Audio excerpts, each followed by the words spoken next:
அவங்க அட்வொகேட் சுந்தர் என்னன்னு பார்த்தீங்கன்னா, இப்போ பிசிகா வந்து ஆதரவுன்னு சொல்லிட்டு டெப்யூட்டி சிஎம் அப்படின்னு இருக்காரு. பிசிகே கட்சியில் ஒருத்தன் நேற்று எனக்கு டிஎம்கே ஏடிஎம்கே ஃபார்ம் பண்ணிச்சுன்னா சிஎம் போஸ்ட் இல்லைங்கன்றிருக்கான். நான் என்ன சொல்கிறேன், விசிகே திருமாவளவனை பிடிக்கவே பிடிக்காது. இப்போயும் எதுக்குடா பொறுத்துக்கிட்டு இருந்தேன்னா, ஆதரவு அவங்க எம்எல்ஏ மட்டும்தான், திருமாவளவன் எம்எல்ஏ இல்லை. ஏன் பிடிக்காதுன்னா, அவர் ஆட்சியில் பங்குன்னு கேட்கல. அப்போது இவருக்கு எலெக்ஷனுக்கு முன்னாடி எங்கே போச்சு, இப்போ எலெக்ஷனுக்கு முன்னாடி திட்டிகிட்டே இருந்தேன். நம்ம சேனலில் பார்த்தா தெரியும், வழக்கறிஞரை காரில் உட்காந்து அடித்தாங்க இவங்க தொண்டர்கள். இவங்க தான் எழுதிட்டு தெரியும். இவரே வாய் விட்டார். அடித்தவன் என்ன ஜாதின்னு தெரில, அதெல்லாம் தெரிஞ்சு அடிக்கலாம். அடி வாங்கணும்னு சொல்ல, அடித்தவனு சொல்ல. அப்போ இவராக முந்திக்கிட்டு சொல்கிறப்போ அந்த எனக்கு வெறி அப்படியே வாயில் வர மாதிரி இருந்துச்சு. ஆனால் எதுக்கு பொறுத்துக்கிட்டு இருந்தேன்னா, இவங்க ஆதரவு, இவங்க எம்எல்ஏ வேற ஆளுங்க, சரிங்களா? அதனால் பொறுத்துக்கிட்டு இருந்தேன். ஒரு வாரம் அவங்க சிஎம் ஆகிட்டு இருந்தாலும் கலைச்சிருப்பாங்க அடுத்த நாளே. ஏன்னு பார்த்தீங்கன்னா, வைஷ்ணவியும் ஜூலியும் மிரட்டல் விடுறாங்க. அவங்க ஒரு பெரிய ஆளே இல்லை.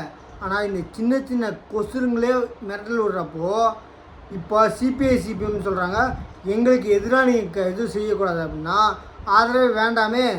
நான் என்ன சொல்கிறேன், நீங்கள் எல்லா டோட்டல் எம்எல்ஏ ரிசைன் பண்ணுறீங்களா, அப்போ டிஎம்கே ஃபார்ம் பண்ணிடுவாங்க. உங்கள் எல்லா 107 போச்சுன்னா அவங்க தான் லீடி ஜாஸ்தி எம்எல்ஏ ஃபார்ம் பண்ணிடுவாங்க. ஆனால் எதிர்கட்சியாக இருந்தீங்கன்னா, இப்போ யார் வேணாலும் ஃபார்ம் பண்ணிட்டு போட்டோம், ரிசைன் பண்ணாதீங்க. நீங்கள் எதிர்கட்சியாக இருங்க. 1200க்கு 1720 சொன்னவர் தான் துணை சிஎம். எஸ்ஐஆர்ன்ற ஒரு முழு அப்ரிவேஷன் சொல்ல தெரியல, அவர் தான் துணை சிஎம். அதே மாதிரி இங்கிலீஷில் கோர்வையாக ஒரு 4 வார்த்தை பேச தெரியல, அவர் தான் சிஎம்மு. என்ன நான் சொல்கிறேன், அவங்களுக்கு அறிவே இல்லை. கேள்வி கேட்குற அறிவு எப்படி வரும்? அதனால தான் எதிர்கட்சி வேணால் உட்காரன்றாங்க. ஆனால் அதை விட பவர்ஃபுல் அவங்களுக்கு தெரியல. அவங்க நான் எதிர்கட்சியாக இருந்து பார்த்தலன்றாங்க. அதை விட அவங்க அராஜகத்தில் சொல்கிறாங்க, நாங்கள் அடிப்போன்னு. அவங்க அராஜகத்தில் மட்டும்தான் சொல்ல முடியும், அதை மட்டும் தான் தெரியும். ஒட்டுமொத்த மேலேருந்து கால் வரைக்கும் எல்லா தொண்டர்களும், எல்லா ஒரு திமுக மக்கு பயிலுங்களுக்கும் அராஜகத்தில் ஊறி போனவனுங்க. நான் என்ன சொல்கிறேன், டிவி கேளுங்க, இருக்கட்டும், யாருமே சொல்கிறேன், எந்த ஒரு எம்எல்ஏ ரிசைன் பண்ணாதீங்க. ஆப்போசிட் பார்ட்டி உட்காருங்க, பிரச்சனை தப்பு இல்லை. இவங்க சகாப்தம் ஒரேடியாக முடிஞ்சு போச்சு. நெக்ஸ்ட் எலெக்ஷனுக்கு முன்னாடி 2 பேரும் காலி. என்ன, டிஎம்கேவும் காலி, ஏடிஎம்கேவும் காலி. அதே மாதிரி நீங்கள் இப்போ சிவகாசி இப்போ ஜெயிச்ச எம்எல்ஏ கீர்த்தனா அவ்வளோ அழகாக ஃப்ளூயண்ட்டாக ஹிந்தி பேசுகிறாங்க, தெலுங்கு பேசுகிறாங்க. அவங்க கட்சியில் மூத்த தலைவருக்கு உயர்மட்ட அளவுக்கும் தெரியாது, அடிமட்ட லெவலுக்கும் தெரியாது. நல்லா புரிஞ்சுக்கோங்க. அதனால் எதிர்கட்சியாக இருங்க. நீங்கள் கேள்வி கேட்குறதுல 6 மாதத்தில் துண்டக்கான மொத்த ஃபார்மிங் கவர்மெண்ட்டும் சரி, மொத்த எம்எல்ஏஸும் சரி ரிசைன் பண்ணிட்டு போயிடுவாங்க, சரிங்களா?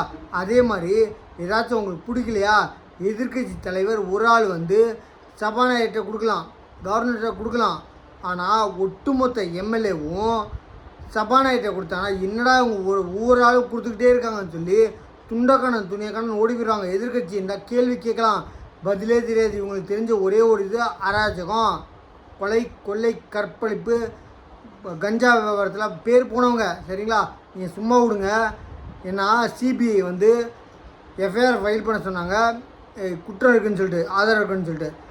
சென்னை கோர்ட், தமிழ்நாடு உயர்நீதிமன்றம் சொல்லிருச்சு செந்தில் பாலாஜி மேலே வழக்கு பதிங்கன்ட்டு. அப்போ அவங்களே சிபிஐ இப்போ ஒன்று சேர்ந்ததுக்கா இல்லைன்னு சொல்ல முடியாது.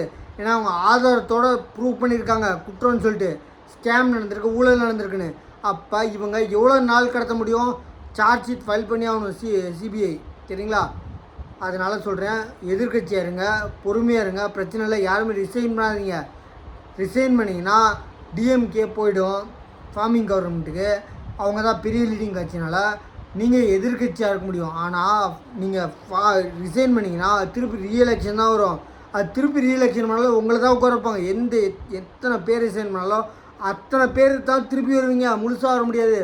ரீஎலெக்ஷன் வேறு, ரிசைன் பண்ணுறவங்களுக்கு பை எலெக்ஷன் வேறு, நல்லா பண்ணிக்கோங்க. அதனால் நான் சொல்கிறேன், ரிசைன் பண்ணாதீங்க, எதிர்கட்சியாக ஸ்ட்ராங்காக உட்காருங்க, கேள்வி கேளுங்க. அவங்க ஓடி போயிடுவாங்க, அவங்களுக்கு ஒன்றுமே தெரியாது, எல்லாம் தற்குறிங்க. 1200க்கு 1720 சொன்னது தான் துணை சிஎம். என்ன ஒருத்தவங்களுக்கு அவர் பிரைம் மினிஸ்டர் எப்படி ஆட்சி இருக்குன்னு இங்கிலீஷில் கேட்குறாங்க பத்திரிக்கை. ஏசுங்கிறாரு யார் நம்ம சிஎம். ஒன்றுமே தெரியாது. கேள்வி கேட்டால் இவங்களுக்கு அராஜகத்தில் மட்டும்தான் உச்சியிலேருந்து காலில் இருக்குன்னு தெரியுமே தவிர கேள்வி கேட்டால் துணைக்கண்ணன் ஓடிவிடுவாங்க. அதனால் எதிர்க்கட்சியாக ஸ்ட்ராங்காக உட்காருங்க. 6 மாதத்தில் மொத்த கவர்மெண்ட்டும் போயிடும். கவலைப்படாதீங்க. மக்கள் முடிவு பண்ணிட்டாங்க. 2 பேர் ஒன்று சேர்ந்து ஒரு கட்சியாக உட்காந்தாங்கன்னா அவ்வளோதான். 2 பேர் சகாப்தம் முடிஞ்சு எழுதி வச்சுக்கோங்க. யாரும் ரிசைன் பண்ணாதீங்க தயவுசெய்து சொல்கிறேன். என்ன நம்ம சேனலை சப்ஸ்கிரைப் பண்ணி பாருங்கள். பொறுமையாக இருங்க. இன்றைக்கே சிஎம் உட்காந்து ஒன்றும் ஆக போகிறதில்ல. மக்களுக்கு நல்லது பண்ணுறது கொஞ்சம் டிலே ஆகும். அவ்வளோதான். பொறுமையாக இருங்க. பார்க்கலாம். நம்ம சேனலை சப்ஸ்கிரைப் பண்ணி பாருங்கள். யாரும் சரி விர்ச்சுவலாக சரி எந்த போராட்டத்தில் ஈடுபடாதீங்க. வேண்டாம். மெஜாரிட்டி இவங்க காமிச்சாலுமே ஃப்ளோர் டெஸ்ட்டில் கவுக்கிறதுக்கு அடுத்த நாளே ரெடி பண்ணிட்டாங்க. இப்போ சிபிஐ சிபிஎம் சொல்கிறாங்க நாங்கள் சொல்கிறதுக்கு மட்டும் தான் நீங்கள் கையெழுத்து போடணும், எங்களை மீறி கையெழுத்து போடக்கூடாது அப்படின்றாங்க. அப்போ இந்தி திணிப்பு இப்போ சிவகாசி எம்எல்ஏவை செலக்ட் பண்ணியிருக்காங்களே கீர்த்தனா அழகாக பேசுகிறாங்க ஹிந்தி. என்ன தெலுங்கு பேசுகிறாங்க. நம்ம ஒரு சுற்றுலா பயணி தோசை கொடைக்கானல் போனவங்க ஹிந்தி தெரியலன்றாங்க. சாப்பாடு என்ன நான் சொல்கிறேன் ஹிந்தி திணிப்பு வேணாம். அது கொண்டு வந்திருக்க வழிமுறைகள் கரெக்டு. என்ன ஒரு மொழிக்கு இன்னொரு மொழி தெரிஞ்சால் ரொம்ப ரொம்ப நல்லது. விட்டுருங்க சரிங்களா. இது இந்த எவ்வளோ தான் ஃப்ளோர் டெஸ்ட்டில் வேணும்னு சொன்னாலும் இவங்க ஆட்சியை கவுக்கிறதுக்கு ரெடியாக இருப்பாங்க. அந்த மாதிரி ஆளுங்க தான் அவங்க. கேள்வி கேளுங்க துண்டக்கான ஓடி போயிடுவாங்க. இவங்களுக்கு தெரிஞ்சது ஒன்றே தான் அராஜகம், கொலை, கொள்ளை, கற்பழிப்பு, நம்ம ஊழலில் கஞ்சா விவரத்தில் ரொம்ப பேர் போனவங்க. அதனால் ஸ்ட்ராங்காக சொல்கிறேன் ரிசைன் பண்ணாதீங்க சரிங்களா. எதிர்க்கட்சியாக உட்காருங்க. நம்ம சேனலை சப்ஸ்கிரைப் பண்ணி பாருங்கள். தேங்க்யூ.